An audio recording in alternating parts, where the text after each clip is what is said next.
Shane Van Gisbergen could join NASCAR full-time in 2024, and Zane Smith and Michael McDowell still remain the lead candidates for the 10-car Shell Aragon will retire at the end of the 2023 season. What's going on, guys? It's Daniel, and welcome back to our video. We got a ton of NASCAR and other motorsports stories discussed here today on the channel. Let's go ahead and just jump straight into those really quickly. We're going to go ahead by starting to talk about relay payments. As it was announced yesterday morning that relay payments will sponsor William Byron for 2 races in 2023. They'll sponsor him in Bristol, and they'll sponsor him in Las Vegas in October. Really cool to see a new sponsor in NASCAR. I think the paint scheme looks actually pretty solid, in my opinion, and I love to see that we got new sponsors joining the sport. Really excited to see relay payments going to be sponsoring William Byron here for a couple races this season. And now we're going to head on to the next story of today's episode as we are talking about Thank You Fans. As it was announced on Wednesday or reported that NASCAR has launched a new campaign called Thank You Fans with all their premier partners celebrating 75 years of NASCAR thanking the fans. This is a really cool thing that they are doing overall. I love that they're doing this. I think this is pretty exciting, and I love the fact they're doing this new Thank You Fans campaign to thank fans for 75 years of watching NASCAR. And now we're going to head on to the next story of today's episode as we are talking about Gainbridge and Group 1001. As it was announced yesterday that Gainbridge has signed a multi-year deal with Spire Motorsports, and they are going to sponsor Corey LaJoie and Ty Dillon for many races. I believe, if I'm not mistaken, from the article, I think it's going to be 16 races that they are going to sponsor. This is a really big sponsorship. Obviously, Gainbridge has been associated with Nick Sanchez, and also been associated with the Andretti Autosport Group sponsoring Colton and Herta. Gainbridge, really big company. Glad to see if they're going to be joining NASCAR, and they're going to be sponsored by Spire Motorsports in a multi-year deal. It's going to be a lot of money for the company, and nonetheless, I think this is really exciting stuff overall. And now we're going to hedge on to the next story of today's episode as we are talking about Atlanta and Mid-Ohio, as we're going to talk about the purse money for this weekend. So every time we have a NASCAR Cup, Xfinity Series, or Truck Series race, Bob Backus puts out the purse money. And according to him, for the Cup Series race, it's $7,449,067. For the Xfinity Series, it's $1,654,863. And for the Truck Series, it's $671,050. Decent money, in my opinion. Obviously, the Cup Series always get out more money due to the charter system. Xfinity's got some decent money in trucks. A little bit less than normal, of course. That is not a lie. Going to have live pit stops or anything, and that's going to be off the grid. But anyways, that is the purse money for this weekend, as Bob Backus had initially reported. And now we're going to hedge on to the next story of today's episode as we are talking about the Chicago Street Race. Now, the Chicago Street Race was originally supposed to almost did not end up happening on Sunday. According to Adam Stern, NASCAR is about 15 minutes away from postponing Sunday's inaugural Chicago Street Race to Monday before the weather finally cleared per source, underscoring how immense close Mother Nature came to wreaking the ultimate havoc on the event. Obviously, on Sunday, rain had affected the weekend, and rain had been a major issue. The Xfinity Series race actually got canceled, almost basically didn't end up getting finished halfway because of that. So you had that going on, but overall, I think NASCAR did a great job getting the race done. Obviously, they ended up shortening the race overall from 100 to 75 laps, which I think was absolutely the right call. Maybe next year drop it to 75 laps altogether. But overall, I think it was really good to see they got everything done, and very happy to see overall the Chicago Street Race was able to be completed. Though yes, they had to shorten it. It's good to see it didn't have to go to Monday. And now we're going to hedge on to the next story of today's episode as we are talking about Kip Childress. Now, we talked about this on Monday that Kip Childress was going to be retiring from NASCAR. Well, Kip Childress has found another job. He will become the executive director of the Cars Tour. Kip Childress has a lot of experience basically being executive director. He's been doing a lot of safety car and pace car stuff in NASCAR for many years. So I think this is an absolute big pickup for the Cars Tour. A huge loss for NASCAR, in my opinion, and a massive pickup for the Cars Tour. Huge congratulations to the Cars Tour on picking up Kip Childress. Really exciting stuff overall. And now we're going to hedge on to the next story of today's episode as we are talking about Richard Childress. As it was announced, I believe, on Wednesday that Richard Childress will become the Grand Marshal at Atlanta. He will be placed in the number 29 car. He's actually be driving the pace car, which is the number 29 car, will be facing the field at the beginning of the race. And Richard Childress is going to be being the Grand Marshal from inside the cockpit. I think that's really exciting stuff overall. They're going to be doing it like that. Richard Childress, obviously a legend of the sport. For basically, he was a car driver for a little bit, but also he was one of the greatest car owners ever. Really awesome to see this, and I love the fact he's going to be the Grand Marshal at Atlanta this week. Really exciting stuff, and really glad this TV he will be the Grand Marshal at Atlanta. Pretty exciting stuff overall, in my honest opinion. And now we're going to jump on to the next story of today's episode as we are talking about Jake Hampton. As it was announced yesterday afternoon that Jake Hampton will become the new crew chief for Taylor Gray. Throughout the whole season, Billy Warburton had been the crew chief for Taylor Gray this season. And let's be honest, Taylor Gray has struggled in the 2023 season. So Jake Hampton, who'd been the engineer for Taylor Gray this season, will get an opportunity and a shot. I do not believe that Jake Hampton has ever crew chief before in NASCAR's top 3 division, so this is a big tryout mode for him. Hopefully he can do a really, really good job and help Taylor Gray, because let's be honest, Taylor Gray has kind of struggled in the 2023 season, so hopefully with Jake Hampton coming in, he can do a really good job and help Taylor Gray become a better driver this season, because like I said, he has struggled so far in the 2023 season. He's looking to improve for the rest of the year as they build on toward next season. And now we're going to jump on to the next story of today's episode as we are talking about David Malukas. As it was reported by Racer.com on Tuesday evening that David Malukas is exploring his options after confirming he will depart Dale Coyne Racing at the end of the 2023 season. David Malukas for the last couple years has been driving for Dale Coyne Racing. He's had some really, really big bright spot moments in the last couple years. His biggest moment, though, was at Gateway last year where he was running in second. It was actually, I believe, running Joseph Newgarden down in that race and was trying to win that race, but was not able to catch him near the end. But Dave Malukas, I think, has been pretty underrated with the Dale Coyne Racing team this year. And a lot of teams are looking at picking up Dale Coyne, picking up Dave Malukas heading into 2023. Maybe Chip Ganassi could pick him up. Obviously, Alex Cole might not be back at Chip Ganassi next year. Sounds like he's trying to get in the Formula One. Marcus Ericsson's future is a little bit in question as well. Sounds like Andretti or McLaren could be a potential possibility as well. Overall, regardless of what Dave Malukas does, I think he's going to do a really good job. He's been really good with the Dale Coyne Racing team overall this year. Hopefully he gets a really, really good opportunity and a good shot because I think he deserves an opportunity to be in a great ride overall, in my honest opinion. And now we're going to jump on to the next story of today's episode as we're talking about Caleb Costner. As it was announced on Monday morning that Caleb Costner will make or attempt to make his NASCAR Truck Series debut this week in Ohio, driving the number 34 for the Ram brothers. I'm not sure how much experience Caleb Costner has racing, but I think this is a great opportunity for him. Obviously, the Ram brothers are not the fastest organization in the world, but they've been able to bring some really awesome drivers into their team. People like Steve Malozzi have had opportunities and shots to drive for the Ram brothers over the last couple of years. There's a good opportunity for him. Hopefully, he can do a really, really good job and get a great performance with the Ram brothers and can make the show this weekend with the team. And now we're going to jump on to the next story of today's episode as we are talking about Will Rogers. As it was announced on Monday afternoon that Will Rogers will drive a 0-2 for Young Motorsports this weekend at Mid-Ohio, actually tomorrow.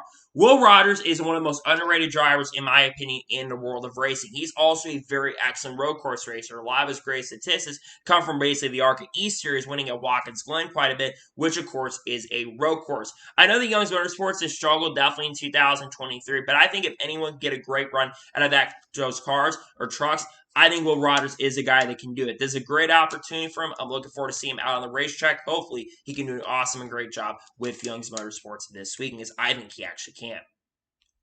And now we're going to jump on to the next story of today's episode as we're talking about Austin Wayne Self.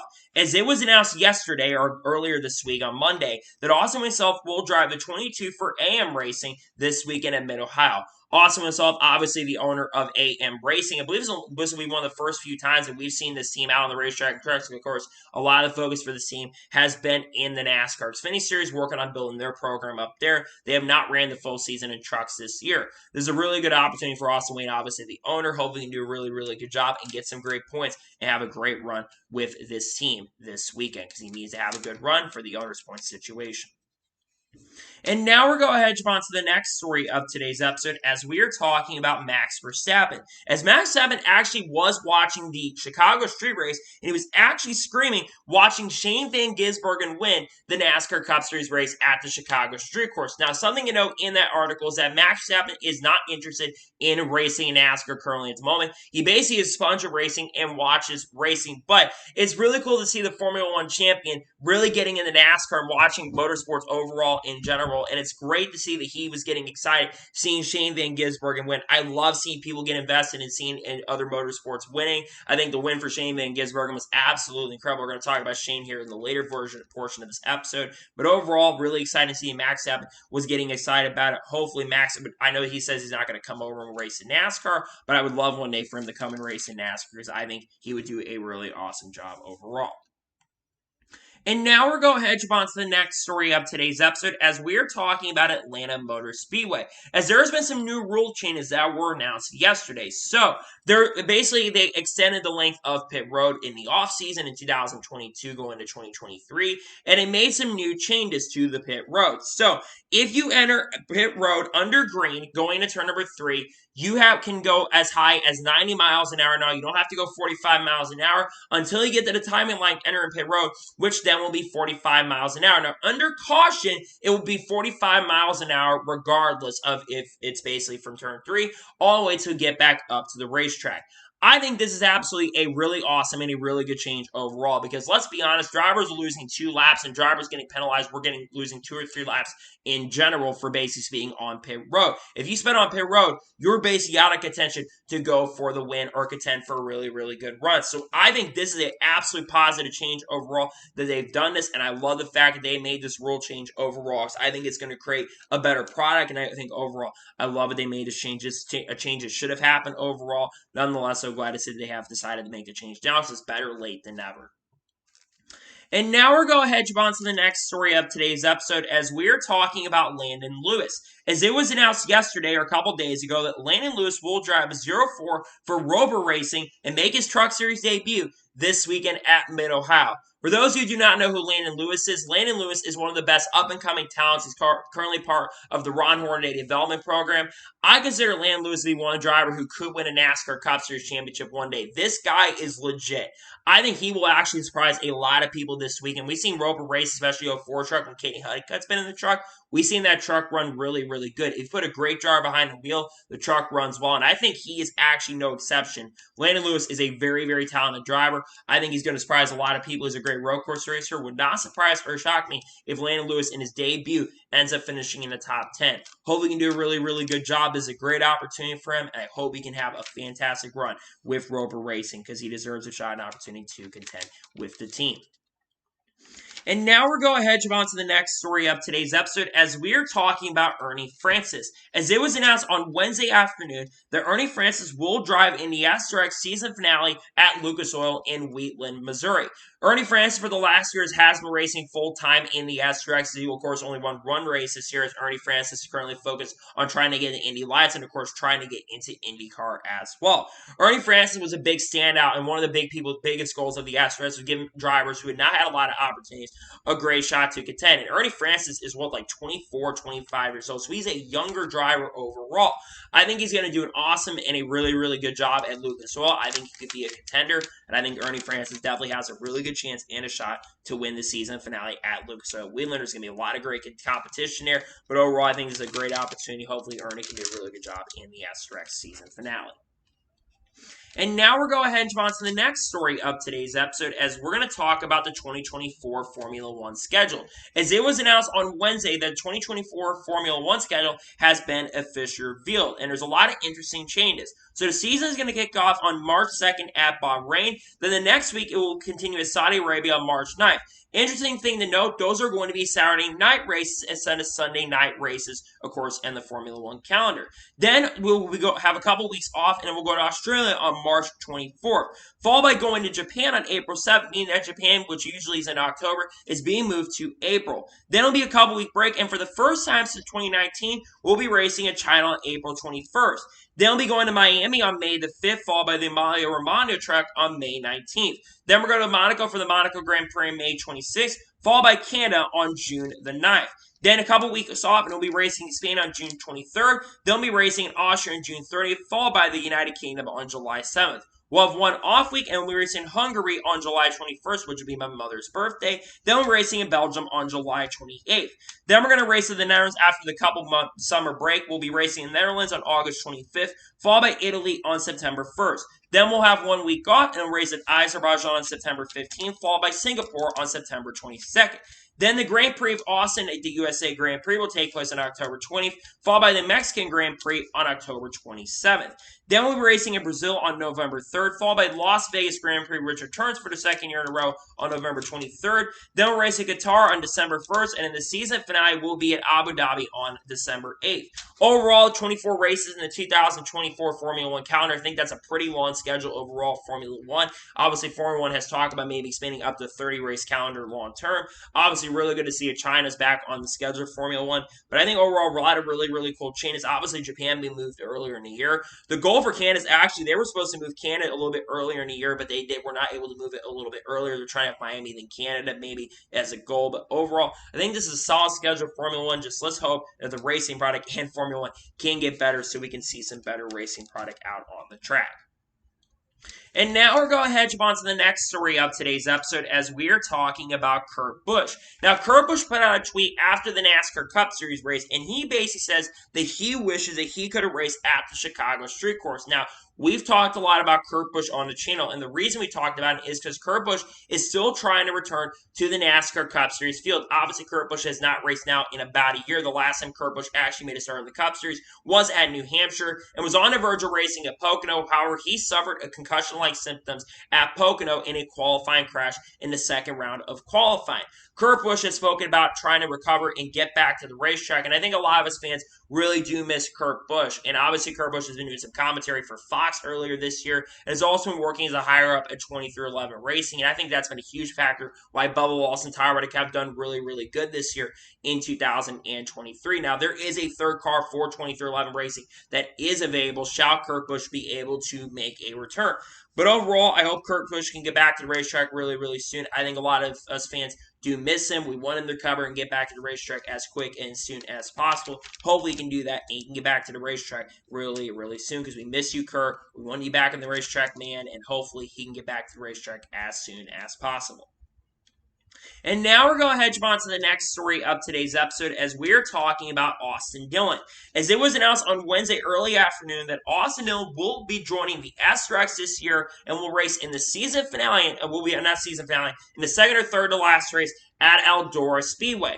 Austin, of course, currently drives a 3-car for Rich Schultz Racing in the NASCAR Cup Series. And one thing to note about Austin Dillon, he has won at Eldora Speedway, but it's been about 10 years. He won the inaugural Truck Series race at Eldora, the Mud Summer Classic, in 2013. Austin Dillon, obviously, while he's considered to a lot of people not a great driver in the NASCAR Cup Series, I think he's one of the most overrated drivers, in my opinion. But Austin Dillon, I think, is actually going to be a pretty big contender in the SRX season at Eldora because I think he's got a lot of dirt racing experience. He's actually really good at Bristol dirt as well, was contending in the top 5 there. And I think Austin Dillon has a shot to have a really good run. And Austin Dillon joins a long list of great drivers in the SRX season. You've got Haley Deegan, you got Brad Keselowski, Tony Stewart. You've got Bobby Labonte back this year. Ernie Francis Jr. we talked about. Kyle Busch, Kevin Harvick, Denny Hamlin all racing. Daniel Suarez is going to run a race. Casey Kane's going to run a couple races or one race. Matt Kenseth's going to run a race or two this year. You've got Joseph Newgarden back this season. A lot of great drivers are going to be running the SRX this year, and it's really cool to see that Austin is going to be among those drivers who's going to race in the SRX. Hopefully, he can do a really good job in the SRX race, but I think, trust me, I think he's going to absolutely be a threat and a contender to potentially get the victory in that race. And now we're going to jump on to the next story of today's episode as we're going to talk about the Chicago Street Race. Now, we got a couple more stories revolving around the Chicago Street Course where we wrap everything up. Basically, it was reported, I think, by Dustin Long, I think it was on Tuesday or Monday, even if I'm not mistaken, that Brandon Johnson says, "We're grateful despite the extreme weather that NASCAR was able to deliver with very minimal disruption. Like everything I inherited, I'll assess and grade it in an open process." Obviously, we had the first year of Chicago Street Course. Remember, the Chicago Street Course currently has a 3-year deal, and it could get extended to a 5-year deal. However, that was when Lori Lightfoot took office, and when she was in office, what she basically did behind everybody's back, she basically brought the Chicago Street Course onto the NASCAR Cup Series schedule. Now, Brandon Johnson, of course, is the new mayor. Remember, when it comes to this deal, they have until, I believe, January 1st or January 6th, if I'm not mistaken, to basically have the deal done. If they're going to cut the deal and not come back here in 2024, they have to have that deal done by the end of this year, and I think it would likely have a decision done very soon. Obviously, we've seen a lot of negativity and negative press around the Chicago street race, and I know there was a lot of issues in the street race overall, but I will say the Cup Series race I thought was very, very good, and personally, if we do come back, I really do want to see Chicago street race get an opportunity chance and the weather to actually be really, really good for that, because let's be honest, the weather really affected, and I think, of course, the Xfinity Series race was kind of a disaster, unfortunately. The Saturday was, in general, was kind of a wash and disaster. It was going very, very well until the weather really came into play and was a major factor in that. But I think this track deserves another shot and opportunity to come back in 2024. I was completely against it, but then I became open to it. And overall, I know that I'm not as big a fan of the city of Chicago overall, but I think the street Chicago and that market deserves an opportunity shot to have another race in 2024. And hey, if it doesn't come back, it is what it is. But I really hope Chicago Street Course does come back in 2024, because personally, I would love to see this track have another opportunity and a shot to come back in the 2024 season. And now we're going to jump on to the next story of today's episode, as we are talking about Marco Andretti.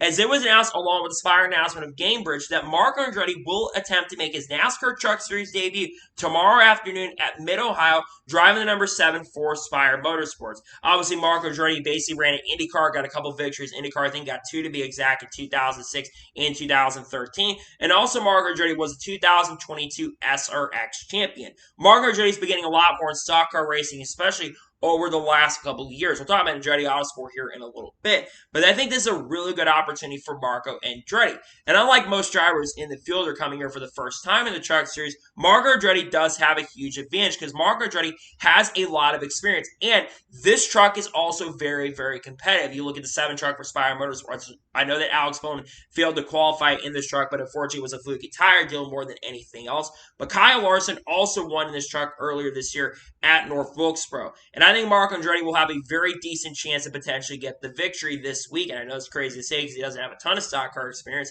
but he has raced in NASCAR before. He actually drove Big Machine Racing, I believe, last year in the number 48 car in the Xfinity Series. Nonetheless, I think it's a fantastic, great opportunity for Marco Andretti. Hopefully, he can do a really, really good job. I think he's overall a solid driver, and hopefully Marco Andretti can have a fantastic run in that car, because I think he deserves a shot and opportunity to have a very, very good run overall.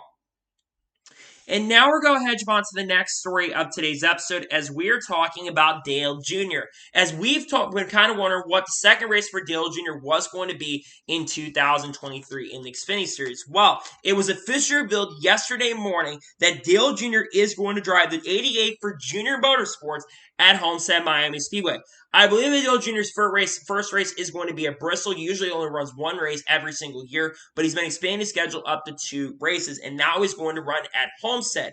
One of Dale Jr.'s favorite tracks, I think he said publicly, is Homestead Miami Speedway. And I do believe that Dale Jr. is actually going to have a pretty decent chance to potentially get the victory. Obviously, Junior Motorsports has been a little bit off this year in 2023 compared to where they were in 2022. There were some rule changes that came into play in the offseason, and from what we understand, it kind of affected Junior Motorsports, so I will say they still have been solid and competitive. They're just not the dominant team, and it's been a more competitive field in the Xfinity Series this season. But going back and talking about Dale Jr., I think Dale Jr. definitely has a really good chance and a shot to get the victory. He ran pretty good here in 2020, ran in the 8 car, and he actually, like I said, did a really, really good job in that car. I think he ended up finishing in like 6th or 7th in that race, and Dale Jr. has actually done decent. I know last year didn't do as good at Martinsville, but I think Dale Jr. is going to be competitive in both races. I think he could honestly win. He's won at Bristol before in the NASCAR Xfinity Series and also the Cup Series as well. And I think Homestead will go very, very well for him. Nonetheless, it's a great opportunity and a shot for him, and hopefully he can do a fantastic and great job in that car. Looking forward to seeing him have that shot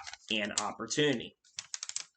And now we're going to hedge on to the next story of today's episode, as we're talking about Cole Custer. As it was announced on Monday that Cole Custer will rejoin the Cup Series for the first time in a couple years and will drive the 51 for Rick Ware Racing for the next 3 races. That means a race this weekend at Atlanta Motor Speedway, then a race in New Hampshire next week, and his final race will be at Pocono Raceway. Cole Custer, of course, was full-time last year in the Cup Series in the 41 car for Stewart-Haas Racing, but he got booted back down to the NASCAR Xfinity Series for 2023. 2023, and so far has scored 2 wins in the NASCAR Xfinity Series. And Ricker Racing, of course, obviously we had a situation with Cody where we're not going to get into, which is one of the huge reasons why Cole Custer is getting the shot and opportunity back in the Cup Series. Now, don't get me wrong, I'm not sure if I want to see Cole Custer back in the Cup Series on a full-time basis in the future unless he drives like Rick Ware Racing, because I don't know if he's going to go back to SHR, but I think this is a great opportunity for Cole Custer. Obviously, Cole Custer, I think, is an overall a better driver we've given him credit for. Obviously, Ryan Preece done the best he can in that car, but I think Ryan's been a little better than Cole Custer had been last year. But nonetheless, I think this is a great opportunity for Cole Custer. Hope he can do the best he can.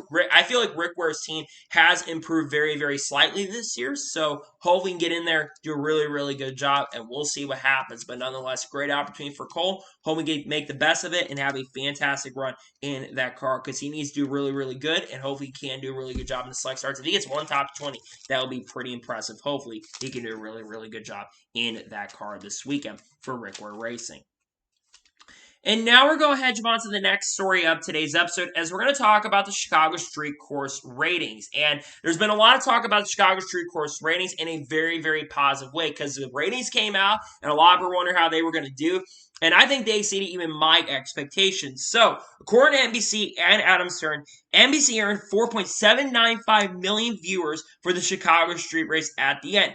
That, according to reports, is the most watched NBC race since the 2017 Brickyard 400. And that is the 8th most watched race in NBC's history since coming back over the last to this current deal. And also is the 2nd most watched race of the 2023 season, just by Daytona 500 by about 3.5 to 4 million viewers. This is an absolute huge and a massive dub for NASCAR overall. And yes, it's basically, even I think with the ratings, basically with the rain situation, which I think the race even could have been better if rain had not been a major, major factor in the event. But this, in my opinion, is an absolute dub for NASCAR in major, major ways. NASCAR, one of the biggest things they did, in my opinion, and one of the reasons why I think this race really succeeded the way it did, is because of the fact that they basically promoted the hell out of this event. You've got to promote these, especially these big marquee events. One of the biggest issues with Fox, in my opinion, is they never promoted their events. NBC and NASCAR have been doing so much promotion with this event. I think that's one of the biggest reasons why this event ended up succeeding as much as it did, and why the ratings were as good as they are. Obviously, there's a lot of issues with the event overall from Saturday that we'll probably talk about in the future, but overall, I will say when it comes to this is an absolute dub for NASCAR. A lot of people were tuning in. It did help the fact that maybe it even got delayed, and maybe it actually did help with the ratings because this race was a primetime race. I think NASCAR having these primetime races are overall really, really good decisions. That's why the Atlanta race this weekend is a primetime event. Obviously, yes, because of the weather being a big issue, because it's really, really hot in the middle of the afternoon, even though you have late evening thunderstorms that are potentially a factor for the weekend. But I think this is absolutely a huge win for NASCAR overall. I think the ratings being up like this are really, really good, and very happy to see that the ratings are up for this race. Just happy overall, and I love to see the Chicago Racing TV ratings are up. Really exciting stuff overall. A massive dub for NASCAR, in my opinion, and I think this is absolutely a huge and big win for NASCAR.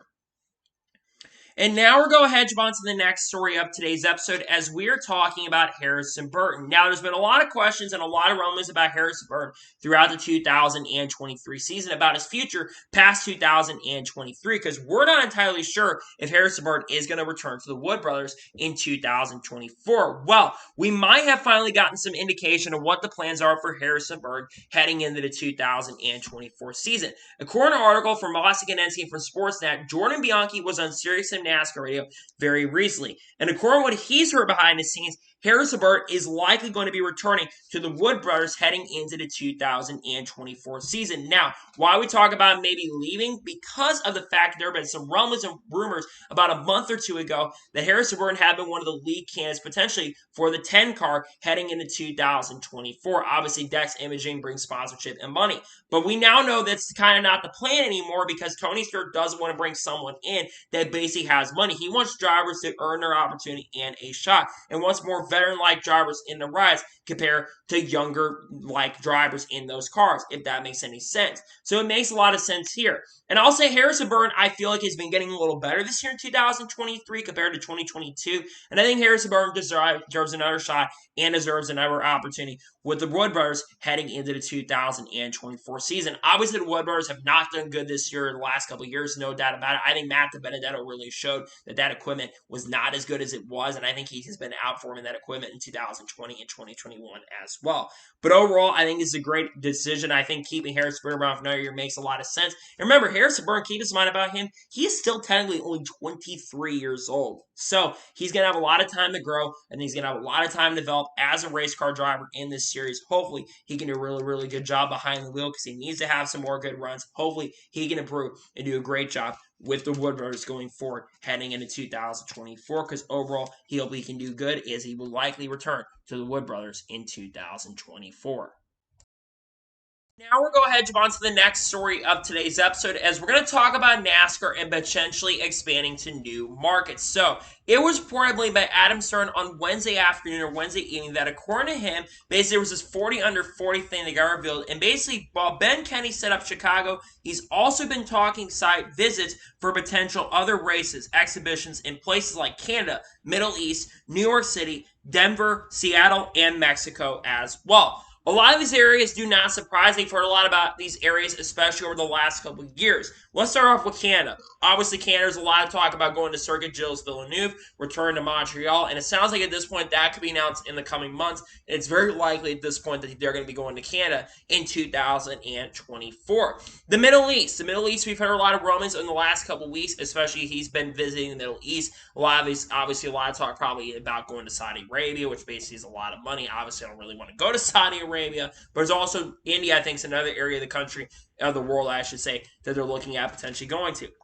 New York City, not a surprising for Brahmas in New York City, but I believe there's going to be a new track in the Atlantic City area in New Jersey being built. But New York City, a big market. NASCAR looking at the huge markets. Denver, NASCAR used to have a track in that area called Pikes Peak International Raceway, but I think NASCAR wants to have a street race in Denver, Colorado. Seattle, huge market up in the West Coast. Seattle, one of the big, I think, a decently growing market, if I'm not mistaken, and they have some pretty big, I think, a big racing fan base up there as well. And then Mexico, you've got the Autodromo Hernando Rodriguez track that could be available as well. Overall, when it comes to expanding to different markets as well, I think it's one thing that we're going to be watching long term when it comes to this because NASCAR is looking to go to different markets. I think they're looking at talking to other areas of the world basically because of the fact when it comes to sponsorship, not sponsorship, basically looking at different areas to go in race. I think after Cessna Chicago, we know that Steve O'Donnell basically said that we could basically go race anywhere now, which I think looking at the future when it comes to potentially expanding different markets, I like to go to Denver. Denver is an area that I don't think is basically kind of untapped. It's kind of, there's not much going on in that area, so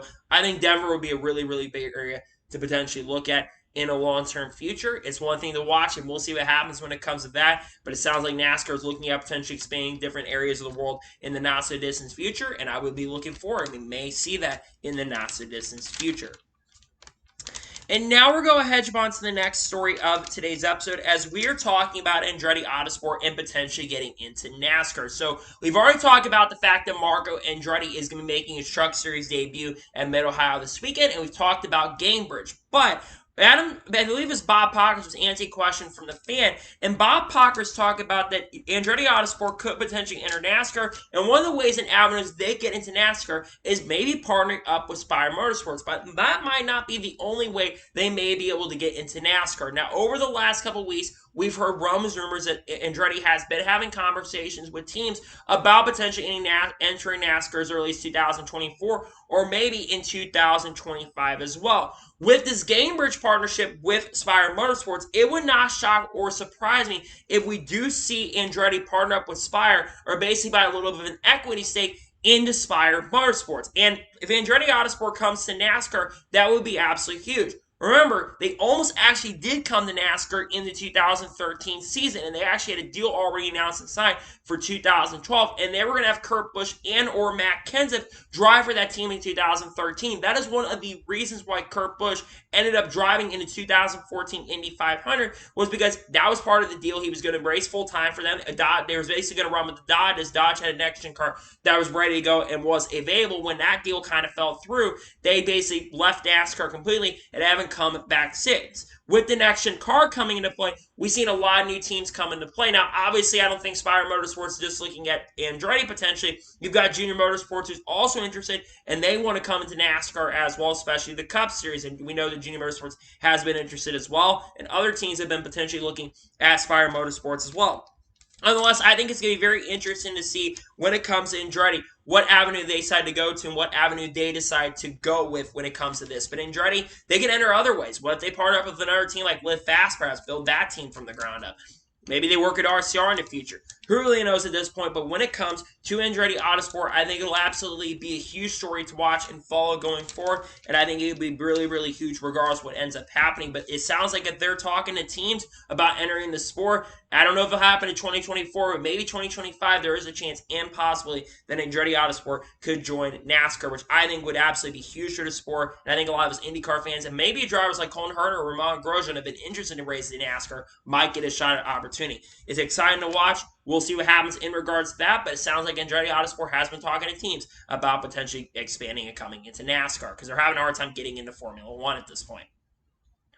And now we're going ahead and jump on to the next major story of today's episode as we're talking about Toyota. Now, we obviously know going into 2024 that Toyota is going to be expanding to more different cars. As Legacy Motor Co. will be switching from being a Chevy team in 2024 and will be switching to a Toyota team in 2024 as Noah Gragson, Eric Jones, and Jimmy Johnson will drive Toyotas at some point in the 2024 season. But according to Jordan Bianchi, who was on Sirius and NASCAR and Austin NC from Sportsnet, part of an article out regarding this, apparently Toyota's had more conversations about expanding their program and potentially having more teams in their program. Now, obviously, Toyota has said publicly, and David Wilson did say they were only going to have 8 cars in 2024. However, we know that Toyota has had conversations about expanding their teams. 2311 Racing is among those organizations and Toyota that does want to expand from 2 full-time cars to 3 full-time cars, and they're trying at this point acquire a third charter. With Michael Jordan basically selling off his ownership stake in the Charlotte Hornets, I would imagine a lot more money's coming into play, and we know that 2311 Racing, like I said, they want to expand to 3 full-time operations. You got Bubba Wallace who's driving the 23 car full-time, and Tyler Reddick who's driving the 45 car full-time currently at the moment. But you've also got potentially the 67 car right there that we've seen so far. Travis Strada make a start at, and Kamui Kobayashi is going to make a start at the Indy Road Course in the next month and a half. And we know that they want to make that 6-7 car, I believe, a full-time car. We know that Kurt Busch, he wants to come back, and he has said publicly, too, they would like to race maybe full-time in the foreseeable future. Now, obviously, when it comes to Toyota, they've got other teams they could look at. Kaulig Racing heard basically recently they were interested at one point in maybe going to Toyota, but that deal kind of fell through. But you've got other teams they could look at other avenues of potential possibilities. Because remember, Legacy Motor Club, they were almost came to Toyota as early as 2018 or 2019, and they were going to switch then. But then basically they got bought up, I think, and things changed. GMS came into play. But it's going to be very interesting to see what happens in regards to Toyota's long-term future where they expand. They were talking to Trackhouse Racing as well, and they were looking maybe look at Trackhouse eventually bring them over to Toyota. But Trackhouse, they have a huge alliance with Chevy right now. And there's no way they're going to switch to Toyota heading into 2024. So when it comes to Toyota, I think it's very interesting to watch and see what happens in regards to that brand. But if you ask me, I think teams to watch out for. Kaulig Racing, a team I look at. Maybe long-term Front Row Motorsports, though. I think Ford wants to keep Front Row Motorsports in their organization long-term. I know Stewart-Haas Racing people mentioned, but I don't think SHR is going to be switching manufacturers next year at this point. But it's something to watch. Maybe SHR switches to Chevy or switches to another manufacturer. Who knows at this point, but it's going to be very interesting nonetheless to see what happens to Toyota, or maybe just maybe they bring like Tricon Garage from the Truck Series up to Cup and maybe use that as a potential avenue of getting more teams in the sport. We'll see what happens in regards to that, but it sounds like Toyota is continuing to have conversations about expansion. And now we're going to jump on to the first of two major stories in today's episode as we're talking about Zane Smith and Michael McDowell. Now, this is a two-part story. First, we have the article from Oscar NC for Sportsnet where Jordan Bianchi went on Sirius and NASCAR Radio. And he says that Zane Smith and Michael McDowell continue to be the two lead candidates right now for the 10 car heading into 2024. Because it sounds like right now at this particular moment that Eric Almirola is more likely going to retire at the end of the 2023 season. Now, I think it's still a little bit 50-50 currently moment, but I'm starting to lean toward that 70-30 range where I think Eric Almirola is more than likely going to retire at the end of the year, then basically come back in 2024. Eric Almirola, remember, was originally supposed to retire at the end of the 2023 season. However, due to basically Smithfield convincing him and basically him talking to his family, they court him back for 2024, and basically it was supposed to originally a multi-year deal for Eric Almirola, but it sounds like at this point that he could retire at the end of the 2023 season, which leaves Zane Smith and Michael McDowell being the lead candidates. Now, there was I believe Candace Spencer, Lee Spencer on Twitter, who works at CatchPens.com, she reported that Zane Smith hopes to have his deal done by the end of the month, but hoping to basically be full-time in the Cup Series at the start of 2024, and he's hoping to have a deal done at the end of the month. Now, something to note is that Zane Smith is currently under contract with Front Row Motorsports through the 2026 season. Initially, I remember being told it was originally for Ford, but we found out recently that he's under contract with Front Row through the end of the 2026 season, which is very, very interesting because Zane Smith obviously has been really impressive in the Truck Series and has been racing select Cup Series starts and actually has gotten a top 10 with Front Row this year in that number 38 car, which of course was in the Coco 600. I believe he ended up finishing 10th, which is very, very impressive. And he was running top 15 and 20 a lot of that race as well. I think if you're looking at Front Row's position, I think Front Row also is a better team currently at the moment right now. But let's talk about Michael McDowell. We know Stewart-Haas Racing looking for more veteran driver, maybe replace Eric Almirola at the end of the year, which leads me to believe that Michael McDowell is going to potentially be the driver that ends up driving a 10 car in 2024. Michael McDowell, unlike Zane Smith, is a year-by-year basis, and I think Michael does have some sponsorship funding that does follow him. Shall he go to Stewart-Haas Racing? And I think Michael McDowell's actually been really underrated. He's 18th in the points right now, only 10 points below the cutoff line. And while I think SHR may be a worse team at the moment, I think Michael McDowell could actually do a better job in that 10 car right now than Eric Almirola's been doing. I'm not saying that Michael McDowell is going to come in and change Stewart-Haas Racing completely for the better, but I do believe Michael McDowell ends up driving the 10 car. I think he would do a very awesome job in that 10 car for Stewart-Haas Racing. Now, the big question when it comes to Michael McDowell, does he end up driving a car? I think that he is going to end up being the guy who ends up driving the 10 in 2024.